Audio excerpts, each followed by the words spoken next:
on cryptic and meth. I can smell it on his breath. Yes, he's on that crypt. It's cryptic and meth. It all started with the diss, but it didn't end there.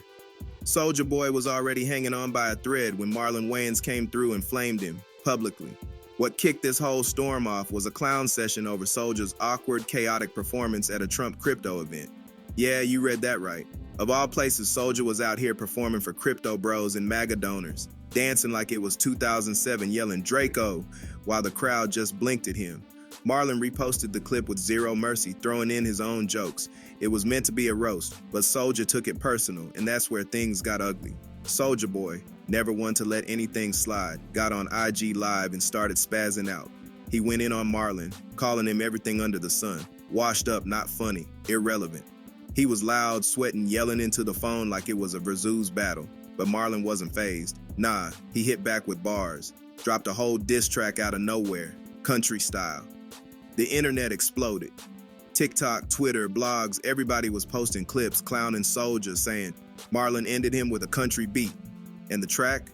It wasn't just jokes, it was disrespect. Marlon took aim at Soulja's fall off, his weak business moves, and what he called funny-smelling secrets behind the scenes. And that's where this beef flipped into something deeper. On a random podcast episode, one of the guests, a dude named William Debus, dropped one of the most reckless reveals we've seen in a minute. He claimed he had a close encounter with Soulja Boy in a private LA condo, said Soulja was acting real familiar, mentioned some very specific stuff, like hidden tattoos and a bedroom layout that regular fans wouldn't know about. William didn't say it in a slick, gossipy way either. He sounded dead serious, calm, calculated. The clip went viral in hours, and folks started piecing together old rumors. I loved it. I had some lube, it was lubey, it was everything, and it was perfect. And he was like, take this, you white, right? Like he kept, like he's very like into like the race play stuff. But here's the thing, I don't know if this was really him or it was like drunk him. Now this ain't the first time Soulja's had his name floated in some sus stories. Years ago, Vivica A. Fox dropped a subtle comment on an old show, saying she'd heard things about a certain rapper from the South who was trying to prove too much. Fans connected the dots quick. Back then, it was speculation. Now, with William speaking up, it got traction. The internet was divided.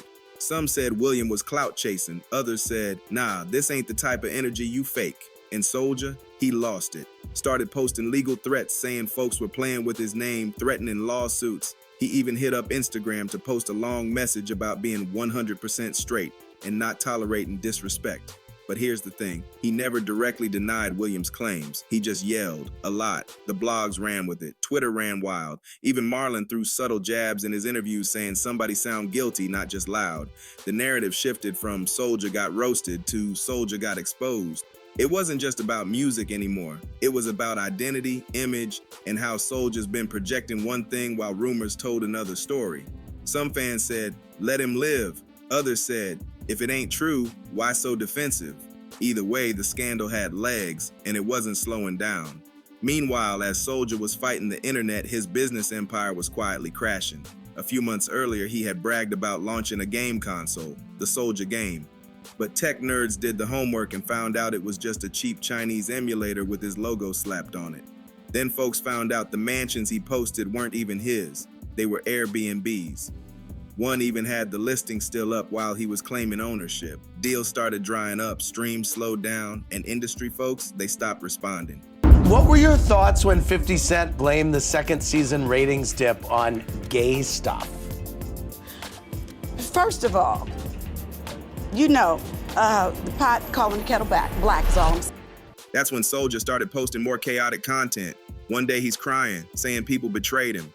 Next day he's threatening violence. The pattern was loud, Soulja was spiraling. And the worst part, instead of help, people just kept watching like it was entertainment. But deep down, even fans who grew up cranking Superman knew this wasn't the same guy anymore. He wasn't trolling, he was unraveling. Now, while the internet was eating Soulja alive over that podcast drama and his fake flexes, things took a dangerous turn. We're talking real-life bullets. Reports hit that there was a shooting at Soulja's mansion, and at first, Soulja tried to spin it like a home invasion. He said somebody tried to rob him, and that he was just protecting himself. But the other side of the story, way messier. The alleged victim, a dude named Droop, came forward and said it wasn't no robbery, it was retaliation. He claimed he was one of Soulja's old studio affiliates who pulled up over stolen music and broken promises. He said Soulja owed him money, jacked his sound, and when things got heated, shots rang out. This wasn't just drama, it was a full-blown legal mess. Droop's team filed charges, and suddenly, Soulja was talking less and lawyering up. The blogs caught wind and folks started connecting dots. The last few years, Soulja been accused by multiple up-and-coming artists of being a snake behind the scenes. He'd tell them he'd sign them, feature on their records, or help push their careers, and then ghost. No contract, no payment, just IG follows and emoji-filled DMs. One artist even showed receipts of Soulja claiming to be building an empire, but once the buzz died, so did the opportunity. Soulja Boy, he been canceled. Nobody cares Soulja Boy.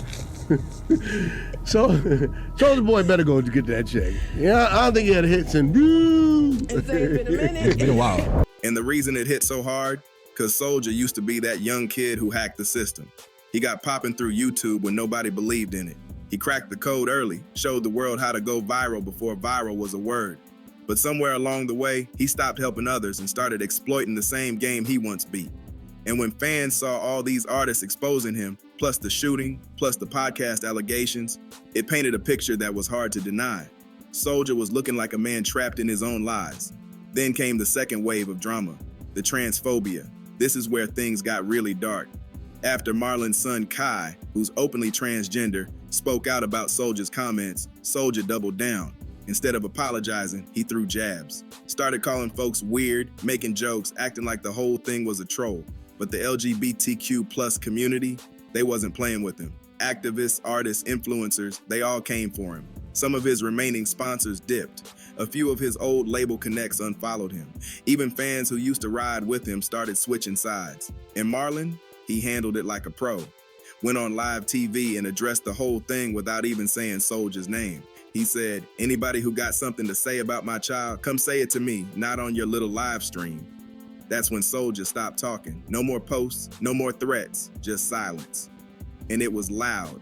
People noticed the energy shift. It was the first time Soulja looked like he realized he couldn't meme his way out of this one. But behind all the noise, you could see it. Soulja was folding. The guy who once screamed, I had the biggest comeback, now looked like he was on the verge of collapse. He kept posting throwbacks, trying to remind the world who he used to be. Screenshots of old BET performances, photos with Kanye, clips from Breakfast Club when he yelled, Drake. But instead of nostalgia, it felt like desperation, like a dude trying to hold on to a version of himself that don't exist anymore. What made it worse was how fast folks turned. Soulja Boy had been a meme for years, but now people wasn't laughing with him, they was laughing at him, and that line matters. 1 minute, you're the internet's favorite troll. Next minute, you're a cautionary tale. That shift, it's brutal, especially for somebody who built their whole career off online validation. When the claps turned to boos and the likes turned to shade, it hit different, and Soulja was feeling it. Meanwhile, those lawsuits started catching up, not just the one from Droop. There were whispers of old assistants coming forward, saying they were underpaid. One woman even claimed she lived in his guest house for weeks without hot water and was forced to sign NDA papers just to leave without drama. Whether that was real or not, people believed it, because by now, Soulja's credibility was dust. He could have said the sky was blue and folks would have still checked the forecast. And all of this, all the beefs, the threats, the lawsuits, the fake business scams, it wasn't just bad PR, it was a collapse in real time. A fall from grace that didn't happen overnight, but when it hit, it was loud. And in the age of receipts, cancellation, and 24-hour headlines, Soulja couldn't control the story anymore. It was being told about him, not by him, and that's the one thing he never knew how to handle. By this point, Soulja Boy wasn't just caught up in a scandal, he was the scandal. Every time you thought the fire died down, he tossed in more gasoline. People started digging through old clips, interviews, and live streams to expose just how long this downfall been brewing. Remember all that talk about first rapper too? Yeah, he branded himself as the pioneer of everything. First rapper with an iPhone, first rapper on YouTube, first rapper to wear Bape, first rapper in the metaverse. But now, folks started flipping the script. First rapper to scam his fans. First rapper to expose himself live on IG. First rapper to lose everything over Twitter fingers. The jokes came fast, but they came with receipts. One of the wildest throwbacks that got resurfaced was Soulja's Soulja Game debacle. He'd hyped it up as the next big thing, claimed he was taking on Nintendo and PlayStation, but tech heads cracked the case in minutes. The consoles were just cheap bootlegs from overseas, loaded with stolen ROMs, sold at inflated prices. Soulja doubled down at first, said the haters couldn't stop him, said the feds wasn't gonna do nothing, but Nintendo did step in. Legal threats started flying, and just like that, Soulja Game disappeared like it never existed. And then came the fake mansion era. For months, Soulja was posting tour-style videos showing off luxury homes with voiceovers like, "You see the vibes, Big Draco owning estates." But fans weren't fooled. One house had a visible Airbnb watermark on the pics. Another was still listed for rental while Soulja was claiming it as his own. People dug up the addresses and receipts, exposing every fake flex. It became clear, Draco was selling smoke and the internet was done buying. Even his music started sounding like a shell of what it used to be. He was dropping projects, sure, but they weren't sticking. No hits, no traction, just mixtape style uploads that felt like noise.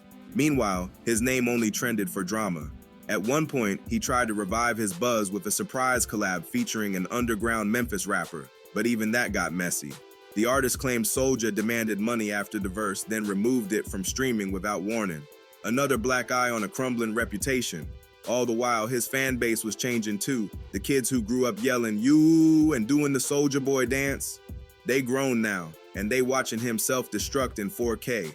Some still ride for him out of nostalgia, but even they can't defend the chaos anymore. The younger audience, they don't even know Soulja as a pioneer. They know him as a loud dude from Instagram who beefs with everybody, cries on live, and disappears for months after every scandal. That ain't legacy, that's collapse. And let's not forget, the dude had opportunity. He could have leaned into OG status, mentored up-and-coming artists, launched a real label focused on legacy building. Instead, he chased controversy. Every beef was a chance to trend. Every diss was a promo run.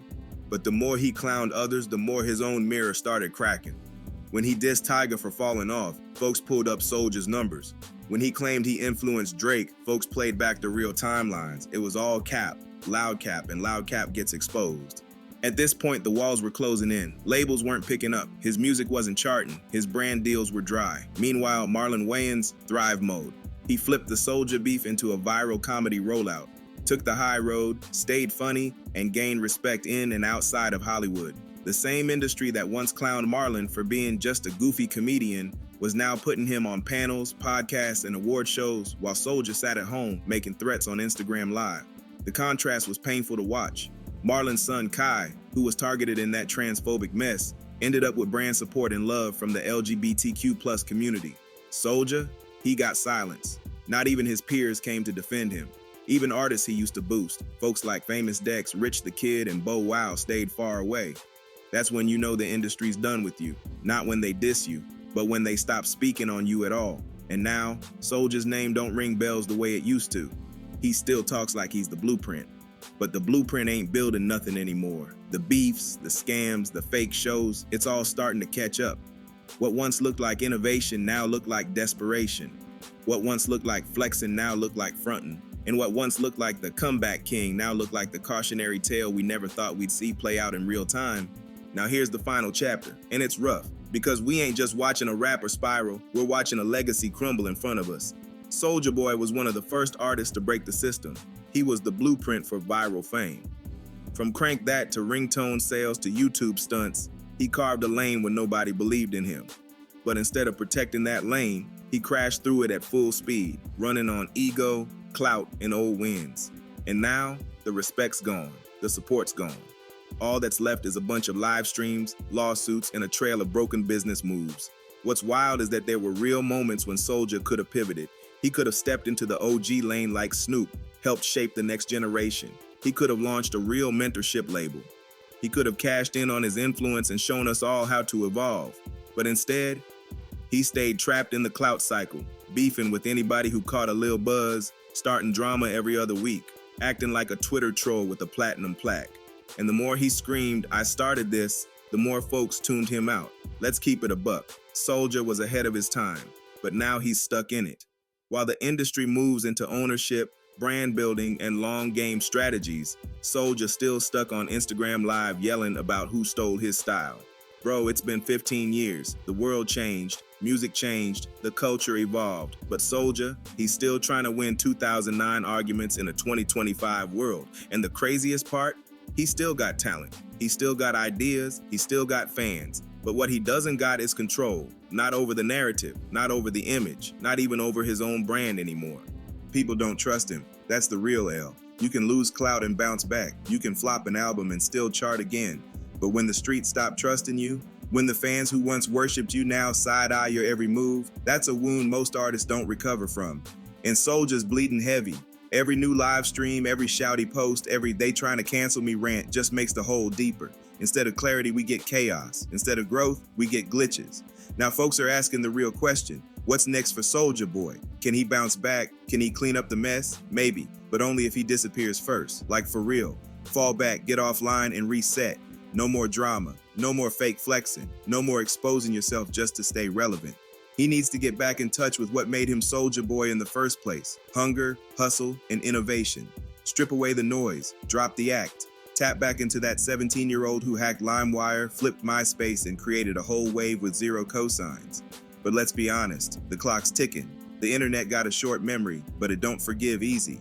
Especially not when you disrespected entire communities, scammed your own fans, and acted like the world owed you forever. Redemption is possible, but it's earned. And right now, Soulja ain't earning. He's distracting. He's deflecting. And that's a shame, because the talent's still there somewhere underneath all that noise. And what about the people around him? The team, the friends, the day ones? If they still there, they need to step up fast. Because right now, Soulja don't need hype men. He need handlers. He need truth tellers. Folks who will tell him to log off, lay low, and rebuild. Not yes men who gas him up to keep the circus going. Because if he keep moving like this, it ain't gonna be no comeback. It's gonna be a crash out. And the last thing hip-hop needs is another legend falling off the map for good. And here's the real truth nobody wanna say. Soulja Boy matters. For all the foolishness, for all the clout chasing, for all the mess, he changed the game. He walked so a lot of new rappers could run.